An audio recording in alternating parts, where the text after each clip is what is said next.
Yang kedua, terkait dengan kasusnya juru bicaranya Timnas, Pak Indra, terus terang kami menyesalkan proses ini.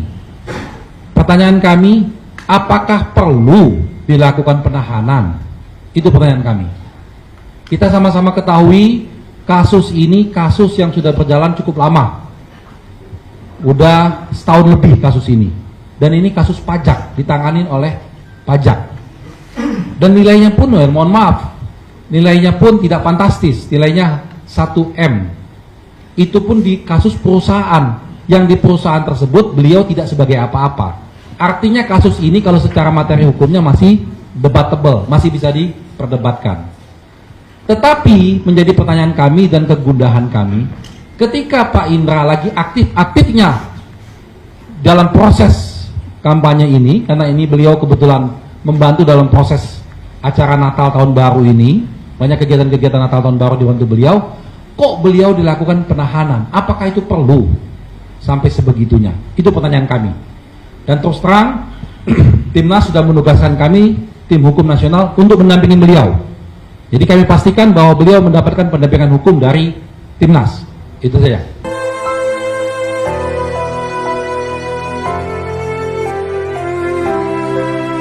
Gerah dengan ketidakadilan yang semakin vulgar, tim kuasa hukum Amin mulai beraksi. Indra Karismaji, tim sukses Amin, ditangkap dengan alasan masalah pajak. Kasus ini sudah kadaluarsa tapi diungkit lagi. Andaikan Karismaji tidak mendukung Amin, tentu tidak akan ditangkap. Kebusukan rezim memang luar biasa. Kemudian Kiai Marzuki dicopot dari jabatan Ketua PBNU dengan alasan mengumpulkan orang untuk memilih Amin. Padahal Ketua PBNU-nya juga ikut kampanye 02. Sementara pihak 02 melakukan kecurangan dibiarkan. Kalian saat ini memang sedang memegang kekuasaan, jadi bisa sewenang-wenang terhadap rakyat. Tapi tunggu tanggal mainnya. Suatu saat jabatan pasti habis.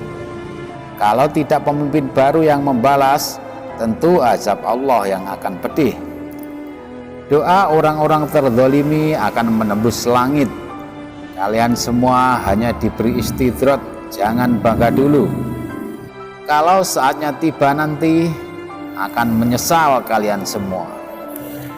Marzuki Mustamar dicopot dari Ketua PBNU Jatim. Ini isi suratnya. Diangkat hari ini Kamis 28 Desember 2023. PBNU memberhentikan Kiai Haji Marzuki Mustamar dari jabatan Ketua Pengurus Wilayah Nahdlatul Ulama atau PBNU Jawa Timur. Dalam surat pemberhentian, Marzuki dicopot atas evaluasi terhadap tindakan dan pernyataan Marzuki. Jelas ya ini. Alasan dicopotnya yaitu atas tindakan dan pernyataan Marzuki. Laporan pelanggaran pemilu di Bawaslu. Ini kami membuat laporan di Bawaslu. Banyak sekali laporannya. Ini bisa kami jelaskan satu persatu. Kita sama-sama ketahui Bawaslu sebagai lembaga pengawas pemilu dalam beberapa kasus bersikap berat sebelah. Ini tercermin dalam beberapa kasus. Bawaslu tidak menindaklanjuti laporan dugaan pelanggaran dengan alasan kekurangan bukti material. Padahal laporan disampaikan dengan alat bukti yang lengkap.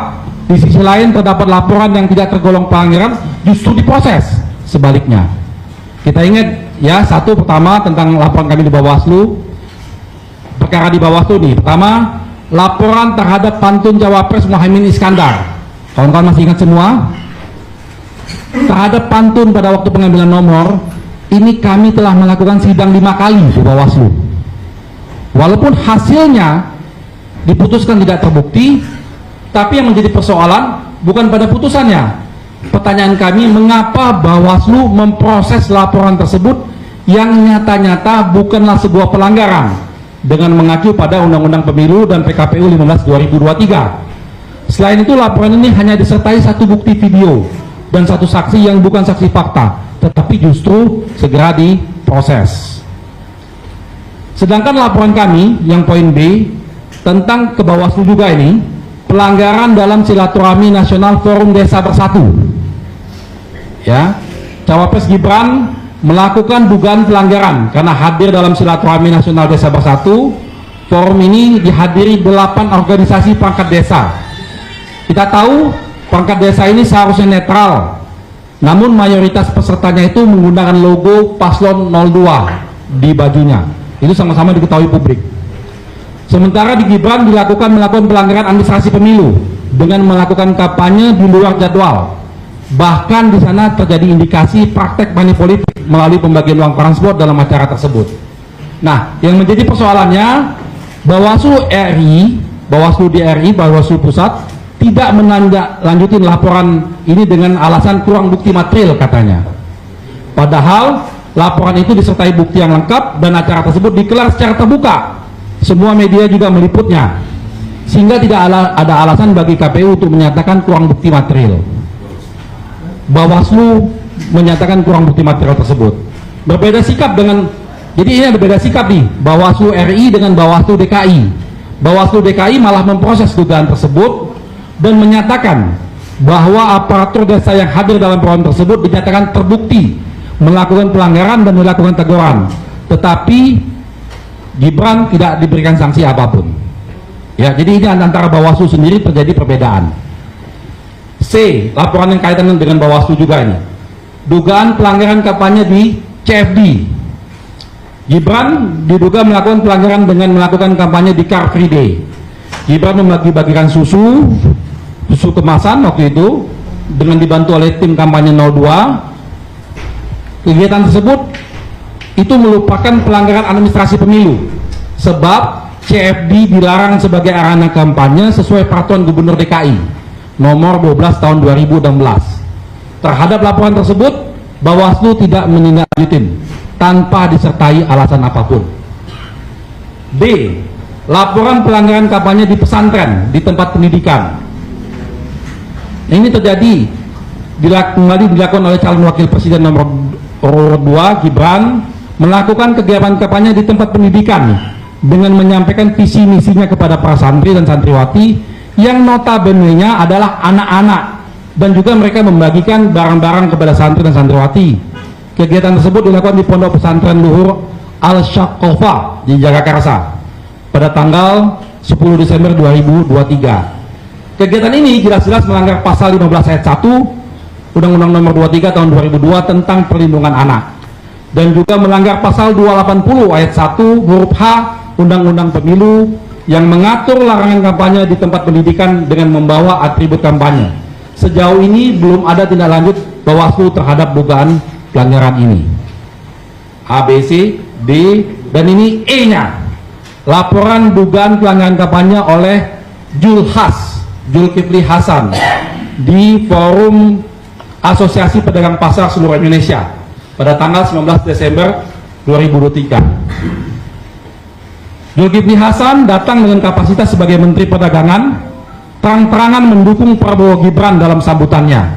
Sambutan Zulhas bahkan diduga menistakan agama dengan menyatakan sebagai berikut, nanti kami jelaskan. Terhadap pelanggaran ini, Bawaslu belum mengambil tindakan apapun. F, ini kita sama-sama sudah ketahui, ada viral seorang santri meminjamkan 100 mobil ke tim Amin lalu dilaporkan ke Bawaslu. Sampai sekarang juga kita belum jelas perkembangannya bagaimana.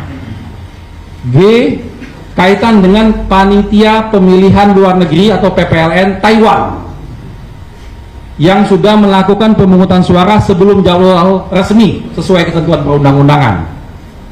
PPLN berdalih kalau tidak segera menggelar pemilihan, pengiriman suara-suara tidak dapat dilakukan sebab ada perayaan tahun baru Cina di sana. Ketua KPU menyatakan bahwa kejadian ini bentuk ketidakcermatan PPLN Taipei dan tidak menghitung semua surat suara yang telah dicoblos. Kejadian ini adalah bentuk ketidakprofesionalan KPU. Karena itu Bawaslu harusnya memproses kejadian ini, sebab negara juga dirugikan secara material dengan tidak sahnya semua surat suara akibat pencoblosan sebelum waktunya. Itu kaitannya yang laporan kami ke Bawaslu.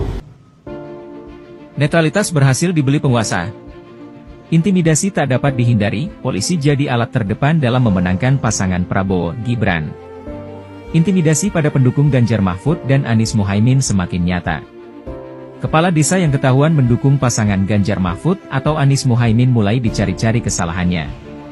Berdasarkan informasi dari Pengurus Perkumpulan Aparatur Pemerintah Desa Seluruh Indonesia, PAPDESI, saat ini banyak kepala desa ketakutan setelah sejumlah rekannya diperiksa oleh polisi.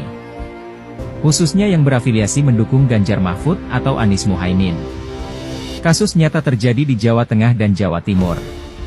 Di Jawa Tengah, sejumlah kepala desa diperiksa polisi dengan dalih menyelidiki penggunaan dana aspirasi desa bantuan Pemprov Jateng, yang notabenenya diperiksa adalah kades-kades pendukung Ganjar Mahfud. Sedangkan di Jawa Timur, pihak kepolisian membiayai para kepala desa untuk datang ke Gelora Bung Karno pada acara deklarasi Desa Bersatu untuk mendukung Prabowo Gibran. Bagaimana, masih percaya soal netralitas aparat?